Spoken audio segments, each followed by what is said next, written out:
Chez les GG, nous pensons comme JMJ. Dire la vérité. La vérité, qu'elle plaise ou qu'elle blesse, est une pertinente attitude de sagesse. Le journalisme est la plus grande aventure humaine car il est mission, passion, vision, interrogation, immersion, quête de vérité et conquête d'objectivité. Écoutez les GG tous les matins sur Radio Espace en simultané sur Espace TV, Espace Région Bokeh, Labé, Zérékoré, Kindia sur 99.7, Cancan sur 99. Les grandes gueules sur Espace ou la messe des sans-voix.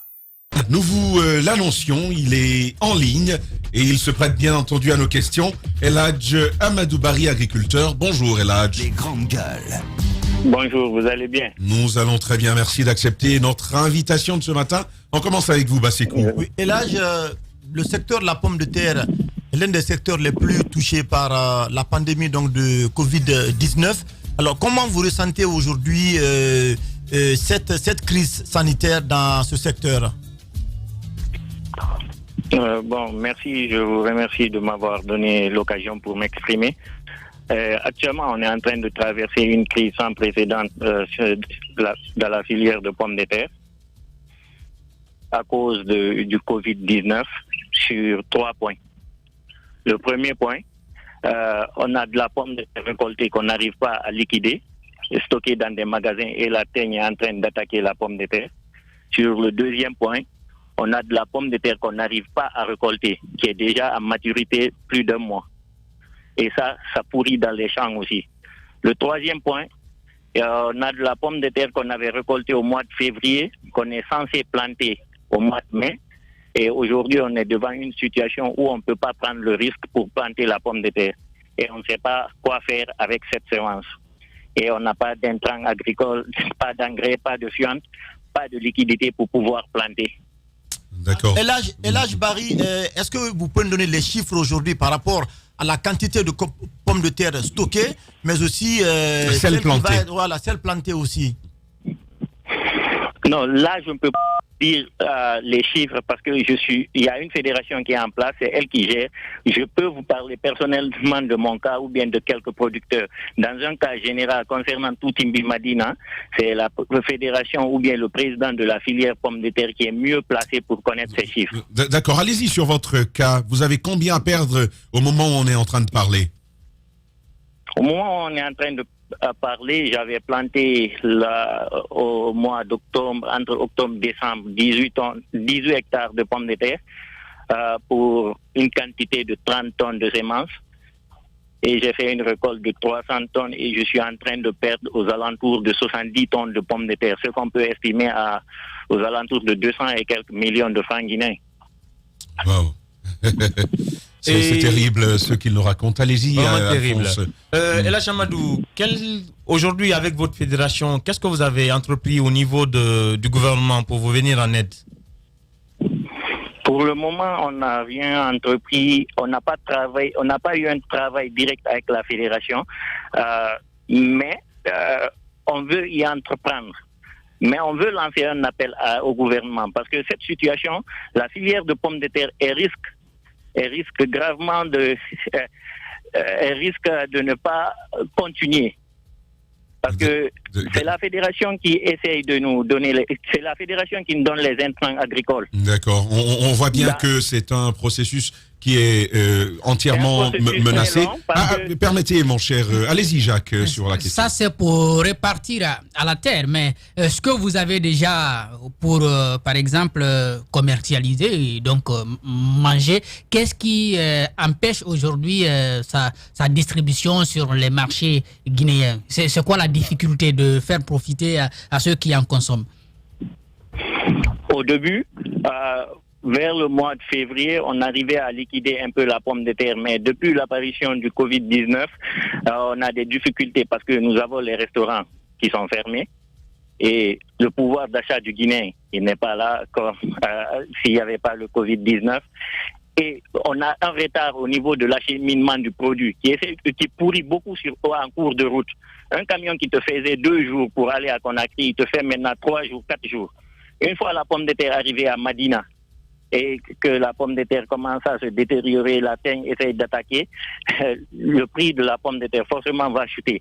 Et les consommateurs ne vont pas venir acheter la pomme de terre qui est en train de pourrir. Donc tout ça, c'est des facteurs qui sont en train de rentrer en jeu pour empêcher réellement la vente de la pomme de terre. Oui, ça c'est pour ici, en Guinée. Et est-ce qu'il vous est aujourd'hui difficile de faire sortir, n'est-ce pas, la pomme de terre? Parce que quand même, je crois que ça, ce n'était pas interdit que les marchandises puissent atteindre, n'est-ce pas, d'autres pays. Oui, par exemple, si on prend le cas de la Sierra Leone, actuellement on fournit de la pomme de terre, mais c'est pas nous les paysans. Ça, il y a des femmes qui sont organisées pour revendre la pomme de terre. Elles arrivent à liquider la pomme de terre, mais pas comme avant le Covid-19. Par exemple, la Sierra Leone, parfois, ils ferment leurs frontières, donc elles ont du mal à revendre leurs pommes de terre. D'accord. Est-ce qu'elle vous parle des difficultés qu'elle rencontre sur le chemin de la commercialisation de la pomme de terre? C'est quoi les vrais goulots d'étranglement aujourd'hui? Là, il y a un sérieux problème parce que, vous savez, le pouvoir d'achat du Guinéen, il n'est pas comme avant le Covid-19. Peu de Guinéens. N'oubliez pas, les restaurants, c'est un acteur majeur pour la consommation de la pomme de terre. Aujourd'hui, presque tous les restaurants sont fermés. D'accord. Et peu de Guinéens peuvent penser à se procurer un sac ou 2 sacs de pommes de terre pour la maison. C'est vrai, allez-y, Alphonse. El Hadj Amadou, auprès de Atimbi Madina, à combien vous vendez le kilo? Et avec cette crise, quelle stratégie vous avez pour permettre aux petits Guinéens de l'écouler rapidement? Parce que les restrictions vers l'international sont moins compliquées que quand on les écoule en Guinée, je crois. Avant cette crise, le président de la fédération nous avait convoqué paysans, femmes vendeuses et la fédération. On avait fait une réunion. Il nous a parlé de la crise. Il a dit qu'il y a une crise qui vient. L'année passée, on avait vendu le kilo de pommes de terre à 5500. Il nous a dit que l'année-là, c'est pas possible. On doit regarder la crise. On doit penser à la population. Donc, on est tenu obligé de vendre la pomme de terre à 4300. Actuellement, on vend le sac de pommes de terre à 107 500. D'accord. Peut-être une dernière question, mon cher Bassekou. El Hadj Barry, qu'est-ce que la filière pomme de terre attend du gouvernement en cette période de crise sanitaire? À cette période de crise sanitaire, on a des choses à proposer au gouvernement parce que réellement la filière est en danger. Parce que vous savez, c'est un processus. La fédération et la microfinance FINADEV qui se trouvent en place sont les acteurs importants pour le développement de cette filière. La fédération nous octroie quelque chose de 50 à 60% de notre investissement au niveau des champs. Et la microfinance vient avec 10 à 15% d'apport. Et aujourd'hui, nous les paysans, on est dans l'incapacité de pouvoir rembourser notre crédit au niveau de la fédération et au niveau de l'institution microfinance FINADEV. Donc, il y a un problème qui va se poser. La fédération, je vous donne un exemple, elle prend un crédit au niveau des banques commerciales. Si on n'arrive pas à rembourser notre dette, ils ne pourront pas faire face aux banques commerciales. Donc, il y a un risque qui se pose. L'année prochaine, est-ce qu'ils pourront importer les intrants agricoles? Point d'interrogation. Et s'ils n'importent pas les intrants agricoles, est-ce qu'il y aura culture de pommes de terre? Non. Donc, je lance un appel au chef d'État, s'il nous écoute, c'est le bon moment de travailler avec la fédération pour pouvoir nous aider, nous paysans, nous garantir au niveau de la fédération, mettre des fonds à disposition de la fédération pour qu'on puisse le rembourser ces fonds dans 2-3 ans, pour que la filière pomme de terre ne s'arrête pas. D'accord. En tout cas, mon cher Barry, merci d'avoir accepté de témoigner ce matin sur nos antennes. Vivement une réorganisation des transports, parce que là, c'est une véritable descente aux enfers. On a écouté, mon cher Alphonse, on a écouté Monsieur Barry sur ce qu'ils vivent aujourd'hui. On a écouté Monsieur Barry sur ce qu'ils vivent et c'est bien triste. Cette filière est en train de couler. Comme il l'a dit, ils ne pourront pas rembourser les prêts auprès des banques. Et ça va faire chuter la production et ça va ramener la Guinée vers les derniers rangs. Okay. Mais au-delà, la question que moi je me pose aujourd'hui, en plus du plan de riposte proposé par le gouvernement, qui tarde à être encore écoulé, quel est le plan de relance économique prévu par le gouvernement guinéen? Parce que la filière pomme de terre est en train de sombrer. La filière rizicole n'est pas épargnée. Le transport de même. Et même les entreprises qui ont commencé à mettre leurs collaborateurs au chômage technique.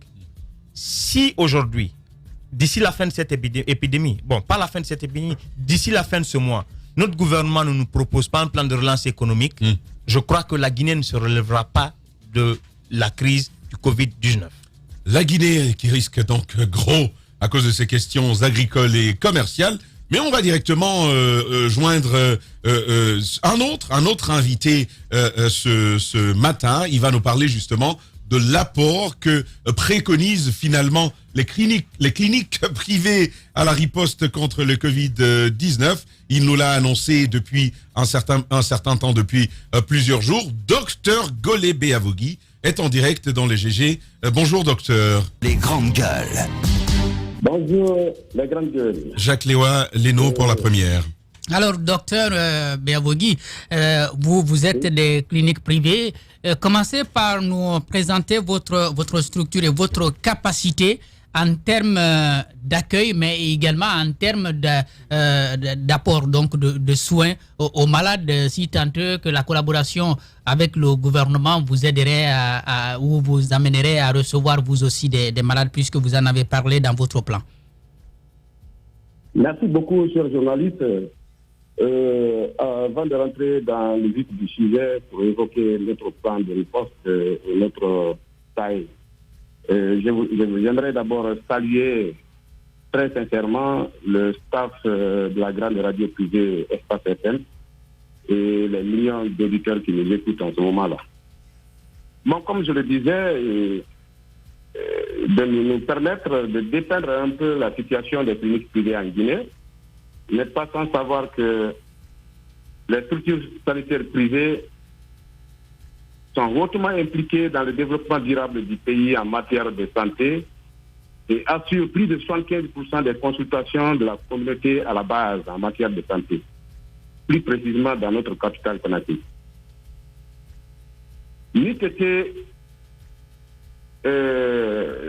notre pauvreté, ces cliniques privées devraient être subventionnées pour mieux répondre aux attentes de la population et mieux accompagner l'État guinéen dans ses interventions sanitaires privées. D'accord. Alors, docteur, ce qu'on va faire, en raison du temps qui n'est plus assez, parlez-nous de l'état des lieux par rapport au travail que vous faites au quotidien en cette période de Covid-19 et ce que vous attendez, ce que vous préconisez à l'intérieur de votre plan de riposte, s'il vous plaît. Merci beaucoup. Dans notre plan de riposte, nous disons que pour mieux gérer et limiter la propagation de la pandémie Covid-19, l'État guinéen et ses partenaires au développement doivent renforcer les capacités des cliniques privées. Je dis bien renforcer. Ça veut dire qu'il y a un travail de fond que nous faisons à la base pour empêcher la propagation. Mais on est limité. C'est pourquoi on parle de renforcement des cliniques privées en matière d'équipement de protection individuelle. Est-ce que de manière claire, vous voulez vous aussi recevoir des malades du Covid, ou alors lorsque vous dites de renforcer vos capacités, c'est pour des maladies ordinaires auxquelles vous faites face? Notre plan de riposte se dresse comme suit alors. 1. Suite à la fuite massive des cas testés positifs dans les centres de traitement Covid-19, le collectif des médecins de la Fédération ACPV par ma voix a besoin de son implication dans la gestion des ripostes. 2. Il faut augmenter le personnel soignant existant et plus de protection du personnel soignant que nous allons signaler dans les plaidoyers. 3. Arriver lorsqu'il y a des cas confirmés.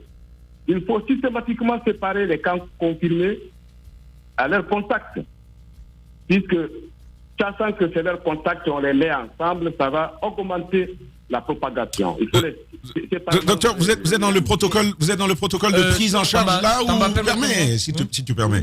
Vous êtes dans le protocole de prise en charge où finalement, parce qu'on veut savoir ce que vous comptez apporter comme apport justement à la lutte contre le Covid-19. J'en viens. Vous n'avez que 3 minutes. Ok, je dis j'en viens. Donc, en augmentant le personnel soignant, il faut aussi augmenter les centres de prise en charge. Ça, c'est l'idée que nous développons pour renforcer ce que l'État guinéen a déjà fait. Donc, pour augmenter les centres de dépistage et les centres de prise en charge, il faut réquisitionner pour nous au minimum 4 hôtels pour la prise en charge, dont un pour le personnel soignant. Donc, à notre niveau, nous avons procédé à la sensibilisation des responsables des cliniques privées depuis le début de cette pandémie. Donc, en donnant des instructions fermes de renforcer la formation ici en PCI au temps Ebola, puisque nous avons l'expérience de Ebola. Et donc, ce renforcement va passer par sensibiliser tout patient se trouvant dans un cas suspect, d'aller se faire dépister à temps, puisque si la maladie est vite tôt, la guérison est rapide. Nous le disons parce que nous savons qu'il y a une fuite des malades dans les centres de traitement. Et donc, face à ça, nous ne faisons que demander des plaidoyers à l'État guinéen et ses partenaires. D'accord.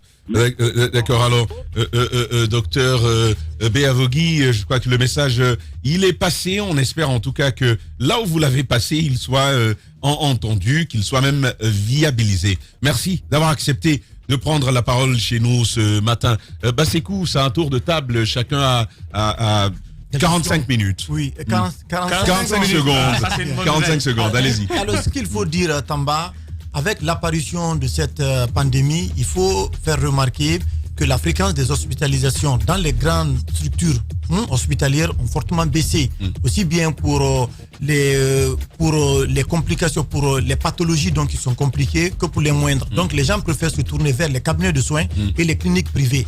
Et donc ces cliniques privées peuvent devenir aujourd'hui un véritable vecteur de propagation du Covid-19 si les dispositions ne sont pas prises. Je crois dans la stratégie de riposte qui a été proposée par le gouvernement, c'est important d'intégrer les propositions qui sont faites par les cliniques privées pour voir qu'est-ce qu'on peut faire, quel est le travail qui peut être fait avec les détenteurs des cliniques privées pour voir comment on peut remonter les informations vers l'ANSS au cas où des malades venaient qui présentaient des symptômes qui sont similaires au Covid-19. Mais aussi l'autre problème, il faut les doter quand même de kits sanitaires, de gants, de bandes, parce qu'on constate que dans certaines structures, par exemple, eh bien, ces trucs-là manquent. Aujourd'hui, il y a des gens qui développent des petites maladies, des petites complications qui n'ont rien à voir avec le Covid-19, qui se rendent vers les cliniques privées là et qui ont besoin d'être prises en charge. Donc, c'est un travail qui doit être fait pour accompagner la stratégie de riposte. Pour rajouter à ce que Bassekou disait, les kits de protection individuelle manquent cruellement auprès des cliniques. Et aujourd'hui, à cause de ce qui se passe dans les hôpitaux, la prise en charge des cas de Covid, les gens se rabattent vers les cliniques privées. On va noter le cas du feu Lee, où son cousin l'a conduit d'abord vers les cliniques avant qu'on ne fasse son test pour savoir qu'il est malade. Mais même nos collègues ont commencé par là. Donc, il faut dire à l'ANSS de penser à intégrer les cliniques privées dans sa stratégie. Parfait. Et un dernier point, avant... Je veux que Jacques ait la parole aussi. Allez-y rapidement. Il y a le certificat de non-cas qui commence à poser problème auprès des structures sanitaires. Le certificat qu'on demande pour savoir si le patient n'est pas victime. Il y a des urgences qui n'obligent pas le certificat de non-cas. Il faut y penser. D'accord, allez-y Jacques.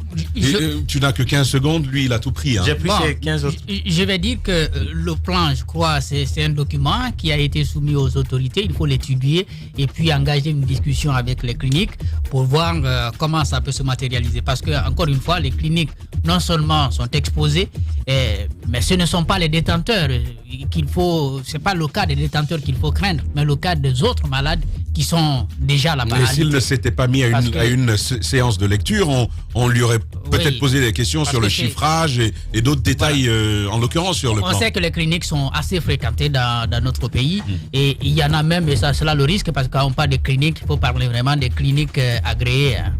Voilà. Il faut parler de cliniques agréées, pas de cliniques par terre. C'est avec ces mots que nous allons boucler portes et fenêtres des éditions des Grandes Gueules pour cette semaine. Vous avez été nombreux et nombreuses à nous pratiquer. Nous vous en sommes reconnaissants. Côté télé, c'était Steve le Guinéen Camara, Mamoudou Condé. C'était donc eux qui ont conduit le travail avec Nalaï Sidibé. Et derrière, c'était Amadousso, mon ami. Et puis, il y avait Bassekou, il y avait Alphonse Marat, il y avait Jacques Léoaleno et tous les autres pour les jours passés. Merci de nous avoir pratiqués. Continuez à suivre nos programmes et on se retrouve pour les Grandes Gueules lundi dès 9h et ce sera avec Lamine Guérassi.